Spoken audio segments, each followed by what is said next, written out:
గృహములన్ ఒక్క సూర్యుడే ప్రకాశిస్తూ ఉంటాడు. కానీ ఆ ఒక్క సూర్యుడే ఎవరు చూస్తే వాళ్ళకే ఒక సూర్యుడిలా కనబడుతూ ఉంటాడు. నాకు అదిగో సూర్యుడు అంటారు, నమస్కారం చేస్తాడు. పక్కన ఉన్నవాడికి ఆయన సూర్యుడు. ప్రతి వాళ్ళకి నేను చూస్తున్న సూర్యుడు అనుకుంటూ ఉంటాడు. ఎవరికి వాళ్ళకి నేను చూస్తున్న సూర్యుడు అనిపించినట్టే ఈ లోకంలో ఉన్నటువంటి సమస్త జీవుల యొక్క హృదయ పద్మముల యందు ప్రకాశించేటటువంటి ఆ పరమేశ్వరుడే రాశీభూతమై ఇదిగో ఇక్కడ కృష్ణ భగవానుడుగా నిలబడున్నాడు. ఆయన ముఖార విందమును చూస్తూ ఆయనకి నమస్కరిస్తూ ప్రాణోత్క్రమణమై నేను ఆయనలో కలిసిపోతున్నానని తన తేజస్సుని కృష్ణ పరమాత్మలో కలిపి భీష్మాచార్యుల వారు మహానుభావుడు ధన్యుడయ్యాడు. ఎక్కడెక్కడ భీష్మస్థుతి వింటారో అక్కడక్కడ కృష్ణానుగ్రహం కలుగుతుంది. అంత గొప్ప స్థితి. అందున ప్రాణోత్క్రమణ సమయంలో కృష్ణ పరమాత్మ యొక్క ముఖార విందాన్ని చూస్తూ భీష్ముడు చేసినటువంటి స్తోత్రం. ఆయన ఒక మాట అంటాడు, ఈ పద్యం బాగా జ్ఞాపకం పెట్టుకోవలసినటువంటి పద్యం. భీష్ముడి దగ్గరికి వెళ్ళి చెప్పారు ప్రాణోత్క్రమణానికి ముందు, అయ్యా ఉపపాండవులందరూ చచ్చిపోయారు, అశ్వత్థామ చంపేశాడన్నాడు. ఆయన అన్నాడు, రాజట ధర్మజుండు సురరాజసుతుండట ధన్వి శాస్త్రమోద్వేజకమైన గాంధీవము విల్లుయట సారథి సర్వభద్ర సంయోజకుడైన చక్రియట ఉగ్రగదాధరుండు భీముడయ్యాజికి తోడువచ్చునట ఆపద కల్గుటకేమి చిత్రమో. ఎంత గొప్ప పద్యం అండి. ఆయన అన్నాడు, ఏమయ్యా ఆపద వచ్చిందా పాండవులకి? ఆపద అన్న మాటకు అర్థం అదే. రాజట ధర్మజుండు, ఇప్పుడు దుర్యోధనుడు కాడు రాజు, ధర్మరాజు గారే రాజు, ఎందుకంటే శత్రువులందరూ చచ్చిపోయారు. సురరాజసుతుండట ధన్వి, సాక్షాత్తుగా దేవేంద్రుడి యొక్క కుమారుడు అర్జునుడు. శాస్త్రవోద్వేజకమైన గాంధీవము విల్లుయట, శత్రువుల్ని చంపేయడానికి ఉపయోగపడేది కాదు గాంధీవం అంటే. కేవలం గాంధీవమునకు కట్టబడినటువంటి వింటినారిని టంకారం చేసినంత మాత్రం చేత కొన్ని వేల మంది నెత్తురుకోకు చచ్చిపోతారు. విరాట పర్వంలో గాంధీవం యొక్క వైభవాన్ని వర్ణిస్తారు. అంత గొప్ప గాంధీవాన్ని పట్టుకుంటాడు. ఆయనకి సారథ్యం చేసేవాడు సారథి సర్వభద్ర సంయోజకుడైన చక్రియట, సుదర్శన చక్రాన్ని చేతిలో పట్టుకుని లోకములన్నింటినీ కాపాడేటటువంటి కృష్ణ పరమాత్మ సారథి. అటువంటి వాడికి ఉగ్రగదాధరుండు భీముడై యాజికి తోడువచ్చునట. చాలా కోపంతో గదాదండాన్ని పట్టుకుని గిరగిరా తిప్పుతూ తిరిగేటటువంటి భీమసేనుడు ఆయనకి తోడొస్తూ ఉంటాడు. ఇలాంటి వాళ్ళందరూ అక్కడుంటే వాళ్ళ పిల్లలందరూ ఒక్క రాత్రి ఓ పరికి మాలిన వాడి చేతిలో చచ్చిపోయారంటే ఏమనుకోవాలి? ఆపద కల్గుటకేమి చిత్రమో. ఇటువంటి ఆపదలు వచ్చాయంటే ఏమనుకోవాలి? కాలోహి బలవాన్ కర్త సతతం సుఖదుఃఖయోహో నరాణం పరతంత్రాణం పుణ్యపాపానుయోగత అంటాడు వ్యాసుడు దేవీ భాగవతంలో. కాలము బహుబలవత్తరమైనది. అందుకు కదూ భగవద్గీతలో కాల కలయతామహం అంటాడు. నేను లెక్కలు కడుతూ ఉంటాను, ఎవరెవరిని ఎంతకాలం ఉంచాలో, ఎలా తీసేయాలో, ఏ అనుభవింపజేయాలో, ఎవరితో కలపాలో, ఎవరితో తీసేయాలో అన్నీ లెక్కలు కడతానయా, నేను మహాగణకుణ్ణి కాలరూపంలో ఉంటానన్నాడు. ఎంత చిత్రమో చూశారా అన్నాడు.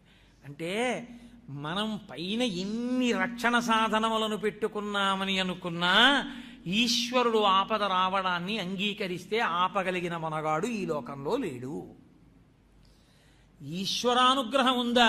కడుపులో ఉండి బ్రహ్మాస్త్రం చేత దహింపబడుతున్నవాడు కూడా రక్షింపబడతాడు. కాబట్టి ఆపద కల్గుటకి ఏమి చిత్రమో. భాగవతంలో ఈ పద్యాలు వింటే మనకి ప్రతి చిన్న విషయానికి మనసు పెద్దగా కదిలిపోయేటటువంటి లక్షణం ఉండదు. స్థిరంగా నిలబడుతుంది. ఓ ఈశ్వరుడు ఒకడున్నాడు, వాడి సంకల్పం అని. కాబట్టి ఏమి భాగవతం అవుతుంది 10 రోజుల్లో, ఏవి ఘట్టాలు అవుతాయి. 8:30 అయిపోయింది. వేరొక్క ఘట్టాన్ని ప్రస్తావన చేసి ఇవాళ ఉపన్యాసాన్ని పూర్తి చేసేస్తాను. ఆ పుట్టినటువంటి పరీక్షిత్తు పెద్దవాడయ్యాడు, కృష్ణ పరమాత్మ శరీరాన్ని విడిచిపెట్టేశారు. అంటే ఆ మాట ముందు ఎందుకు చెప్పవలసి ఉంటుందంటే భాగవతంలో ఇది చెప్పకపోతే పరీక్షిత్తు భాగవతం వినడం మొదలు పెట్టడం కుదరదు. కాబట్టి మళ్ళీ కృష్ణలీలలు వస్తాయి, కృష్ణుడు పుట్టడం అవి వస్తాయి. కంగారు పడిపోకండి, కృష్ణుడి శరీరం విడిచిపెట్టాడు. కాబట్టి కృష్ణుడి యొక్క నిర్యాణం అయిపోయింది. పాండవులందరూ భారమైనటువంటి హృదయస్థితిని పొందారు. ధర్మరాజు గారు, ఇతర పాండవులు, ద్రౌపదీదేవి స్వర్గారోహణ పర్వంలో శరీరాన్ని విడిచిపెట్టేశారు. శరీరాన్ని విడిచిపెట్టే ముందు పరీక్షిత్తుని సింహాసనం మీద కూర్చోబెట్టి పట్టాభిషేకం చేశారు. మహాధర్మాత్ముడు పరీక్షిత్ తన తాతలు ఎలా పరిపాలన చేశారో అలా పరిపాలన చేసేటటువంటి స్థితి కలిగిన వాడు గొప్ప కృష్ణ భక్తుడు. అటువంటి వాడు రాజ్యాన్ని పరిపాలన చేస్తున్నాడు.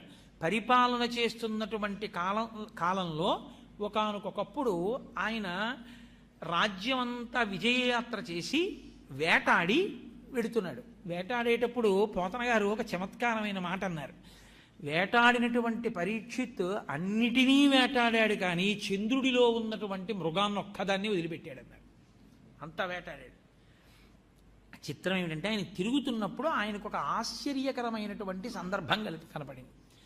ఒక ఆవు ఒకటి ఏడుస్తోంది, దానికి దూడలేదు. దూడలేని ఆవు ఏడుస్తోంది. దాని ఎదురుగుండా ఒక ఎద్దు నిలబడి ఉంది. ఆ ఎద్దుకి ఒక్క కాలు మీదే ఉంది. ఆ ఎద్దు 3 కాళ్ళు లేవు. అసలు ఒంటి కాలు మీద ఎద్దు నిలబడడం అన్నది మీరు ఊహించనే లేదు. అంత కష్టం ఎద్దు శరీరానికి.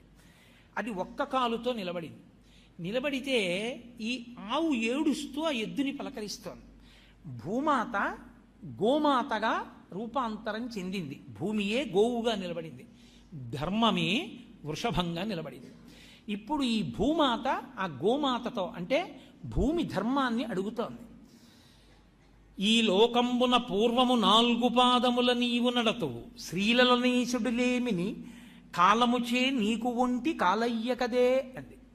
ఈ లోకంలో పూర్వం నువ్వు 4 పాదాలతో నడిచావు. ధర్మమును ఎద్దుగా సంకేతించినప్పుడు ధర్మానికి ఉండేటటువంటి 4 పాదాలే సత్యము, శౌచము, దయ, తపస్సు 4. ఇందులో 3 పాదాలు పోయాయి. 3 పాదాలు పోయాయి అంటే ఎందుకు పోయాయి ధర్మము అంటే 3 పాదములు ఒక్కొక్క గుణం చేత నశించిపోయి. తపస్సు దేని చేత నశించిపోయింది అంటే ఎప్పుడూ తపస్సు చేసేటటువంటి వాళ్ళు నేను గొప్పవాణ్ణి అన్న మాట చెప్పించుకోకూడదు. అలా చెప్పించుకున్న కారణం చేత కలియుగంలో తపస్సు భ్రష్టమైపోయింది. రెండవది శౌచం. ప్రతి విషయాన్ని పట్టించుకునేటటువంటి లక్షణం రావడం వల్ల సంగము చేత శౌచము పోయింది. ఇక దయ. దయ ఎందుకు నశించిపోయింది అంటే ప్రతి వారి యందు ఏదో ఒక కారణానికి అహంకారం పెరిగిపోయి దయ నశించిపోయింది. ఇక మిగిలినది సత్యం ఒక్కటే. సత్యము మార్పు చెందనది పరమాత్మ. అందుకని ఆ ఒక్క పాదంతోనే ఆ గోవు నిలబడింది. అందుకని ఆ ఆవు చూసింది, ధర్మం ఎంతకాలం ఉంటుందో అంతకాలం భూమి భరించగలదు. ధర్మం లుప్తం అయితే బరువు అన్న మాట లోకంలో ఉండేటటువంటి జనుల వలన జంతువుల వలన కాదు. ధర్మం నశించిపోతే భూమికి బరువు. ధర్మం ఉంటే ఎంతమంది ఉన్నా భూమికి బరువు కాదు. అందుకని శ్రీలలనీశుడులేమిని కాలముచే నీకు ఒంటి కాలయ్య కదే. ఒకానొకప్పుడు కృష్ణ పరమాత్మ చక్కటి శ్రీచిహ్నములతో కూడినటువంటి పాదములతో ఈ భూమి మీద తిరుగాడాడు. అటువంటి కృష్ణ పరమాత్మ అవతార పరిసమాప్తి చేశాడు. ఆ కారణం చేత నీకు 3 కాళ్లతో నువ్వు 3 కాళ్ళు పోగొట్టుకుని ఒంటి కాలితో తిరుగుతున్నావు. నిన్ను చూస్తే నాకు ఎంతో బాధగా ఉంది, నా కన్నుల నీరు కారుతోంది. నిన్ను ఆ ఒక్క కాలుతో కూడా ఉండకుండా చెయ్యడం కోసమని ధర్మమునకు కట్టుబడిన వారిలా నటించేటటువంటి వారు పట్టి ఆ కాలు కూడా తెగ్గొట్టేస్తారని ఏడుస్తున్నాను. నీకు 3 కాళ్ళు లేవు అని నీ గురించి ఏడవట్లేదు, నీకు 3 కాళ్ళు పోయాయి అని నేను ఎందుకు ఏడుస్తున్నానో తెలుసా? నీకు ఈ 3 కాళ్ళు పోయిన కారణం చేత రాబో కాలంలో ఎవరెవరు ఏది భరించాలో దాన్ని వదిలేస్తారు. మొట్టమొదట భరించవలసినటువంటి వాడు భర్త భార్యని భరించాలి. కానీ ఆయన భార్యని విడిచిపెట్టి అన్య స్త్రీ యందు మనసుని లగ్నం చేస్తాడు. ఇది ధర్మ వైక్లభ్యం వల్ల వచ్చేటటువంటి మొట్టమొదటి లక్షణం. భర్త భార్యని వదిలిపెడతాడు. తల్లిదండ్రుల్ని పోషించవలసినటువంటి కర్తవ్యం ఉన్న పిల్లలు తల్లిదండ్రుల్ని పోషించరు. ప్రజల్ని రక్షించవలసినటువంటి ప్రభువులు భోగలాలసులై తిరుగుతారు తప్ప ప్రజల గురించి పట్టించుకోరు. యజ్ఞయాగాది క్రతువులు విమర్శింపబడి యజ్ఞయాగాది క్రతువులు జరగవు. హవిస్సులు ఇచ్చేవాళ్ళు ఉండరు కాబట్టి దేవతలకి హవిస్సు అందదు కాబట్టి దేవతలు ప్రీతి చెందరు కాబట్టి వర్షాలు పడవు కాబట్టి లోకంలో ఉండేటటువంటి సమస్త జీవజాలము ఆకలితో అలమటిస్తుంది. నీళ్లు దొరక్క బాధపడతారు. నీరు దొరకకపోతే మళ్ళీ ధర్మం నాశనం అయిపోతుంది. ఎందుకో తెలుసా అండి? అసలు ధర్మము అన్న మాట ఎక్కడుంటుందంటే సంధ్యావందనం దగ్గర. సంధ్యావందనం చెయ్యాలి అంటే ఉండవలసినవి ఏవీ అక్కర్లేదు, నీళ్లే కావాలి. ఆచమనం చేసి అర్ఘ్యం ఇవ్వద్దు. ఆ అర్ఘ్యమే శత్రువులను పడగొడుతుంది. లోకంలో సూర్యోదయం కాకుండా చేసేటటువంటి శత్రువులను పడగొట్టేది అర్ఘ్యజలమే. ఆ అర్ఘ్యం ఇవ్వడానికి నీళ్లు ఉండాలి. నీళ్లే లేకపోతే ఇంకా సంధ్యావందనాలు ఏవి? సంధ్యావందనాలు లేకపోతే ఆసురీ శక్తుల ప్రబలం. కాబట్టి నీరు ఉండదు. ఇటువంటి స్థితి వస్తుంది. అందుచేత ఇప్పుడు నీకు 3 పాదములు లేని కారణం చేత దేవతలకు, ఋషులకు, పితృదేవతలకు, నాకు, నీకు, నానావర్ణాశ్రమములకు, గోవులకు బాధయనుచు కుందెదననగా అన్నాడు. ఈ 7 బాధపడుతుంటారు. కలియుగం రాబోతోంది. అప్పటికి ద్వాపర యుగం పూర్తయిపోతోంది. ఇంకా ఈ 7 ఎప్పుడు నిత్యము క్షోభ పొందుతారు. ఎవరంటే దేవతలకు. ప్రతివాడు దేవతల్ని విమర్శించేవాడే. తెలిసి తెలియని ప్రతివాడు దేవతల్ని ధిక్కరించి జీవించేవాడే. ఒక్కడు హోమం చేసేవాడు ఉండడు, యజ్ఞం చేసేవాడు ఉండడు, యాగం చేసేవాడు ఉండడు, హవిస్ ఇచ్చేవాడు ఉండడు. వేదానికి గౌరవం క్షీణించిపోతుంది. కాబట్టి దేవతలకు, పితృదేవతలకు కష్టపడి కని పెంచి పెద్ద చేసి ఎంతో ప్రయోజకుణ్ణి చేసి తన శరీరం కూడా వాడి చేతులలో పెట్టినటువంటి అగ్నిహోత్రం చేత కాలిపోవాలనుకున్నటువంటి తండ్రి శరీరాన్ని విడిచిపెట్టిన రోజు జ్ఞాపకం పెట్టుకుని అన్నదమ్ములందరూ కలిపి తద్దినం పెట్టేటటువంటి రోజు కూడా పోతుంది. దేశం యొక్క గౌరవాన్నంతటి నువ్వు ఒక బట్టలో చూసి నమస్కారం చేస్తున్నావు పతాకానికి. నిన్ను కన్న తండ్రి కాపాటి గౌరవం లేదా? నిన్ను కన్న తల్లి కాపాటి గౌరవం లేదా? వాళ్ళకి తద్దినం పెట్టవలసిన అవసరం లేదా? ఆ కడుపున పుట్టిన వాళ్ళ మధ్య ఎన్ని విభేదాలైనా ఉండొచ్చు. నీ అన్నకి 50 ఏళ్ళు వచ్చాయి. మహా బతికితే ఇంకో 20 ఏళ్ళు బతుకుతాడు. 70 ఏళ్ల కన్నా బతుకుతాడనే నమ్మకం ఏం లేదు. ఇంకొక 20 ఏళ్ళు బతికితే ఏడాదికి అన్న తమ్ముడు కలిసి మాట్లాడుకునేటటువంటిది మహా అయితే 5 రోజులు ఉంటుంది. 5 రోజులుంటే ఇంకా అన్నగారు బతికున్న 20 ఏళ్లలో 25 100 రోజులు కలుసుకుంటారు. 100 రోజుల్లో రాత్రి ఇద్దరూ నిద్రపోతారు కాబట్టి అన్నదమ్ములు 50 రోజులు మాత్రమే పగళ్ళు ఉంటారు. ఈ 50 రోజుల్లో ఇద్దరూ కూర్చుని మాట్లాడుకుంటూ ఉండడం కుదరదు. కాబట్టి ఎవరి పనుల మీద వాళ్ళు వచ్చి ఇద్దరూ మాట్లాడుకోవాలి. కాబట్టి మహా అయితే తమ్ముడి దగ్గరికి అన్న దగ్గరికి తమ్ముడు వెళ్ళినటువంటిది రోజుకి ఓ 3 గంటలు కలిసి ఉంటారు అనుకుంటే 23 60 గంటలు కలిసి ఉంటారు. 60 గంటలు కలిసి ఉంటారంటే ఇక ఈ జీవితంలో తల్లిదండ్రులకు పుట్టినటువంటి అన్నదమ్ములం అనిపించుకున్నటువంటి వాళ్ళం కలిసి ఉండేది ఇక 3 రోజులు మాత్రమే మాట్లాడుకునేది. 3 రోజులు మాట్లాడుకోవడానికి మాత్రమే ఉన్నటువంటి జీవితంలో దేనికి అన్నగారితో మాటలు మానేయాలి తమ్ముడు? దేనికి అన్నదమ్ములు? మహాపండితుడు ఎంతో ఈశ్వరోపాసన చేసినటువంటి తండ్రికి తద్దినం పెట్టేటప్పుడు అన్న తమ్ముడు కలిపి తద్దినం పెట్టని దౌర్భాగ్యం ఎందుకు ఏర్పడాలి? అంటే కలియుగం యొక్క లక్షణం. ఏ కారణం లేకుండా అన్నదమ్ములు తల్లిదండ్రులకి తద్దినం పెట్టేటప్పుడు కూడా కలుసుకోరు. ఖాళీ లేదు, లేకపోతే మాటలు లేవు, కలవరు.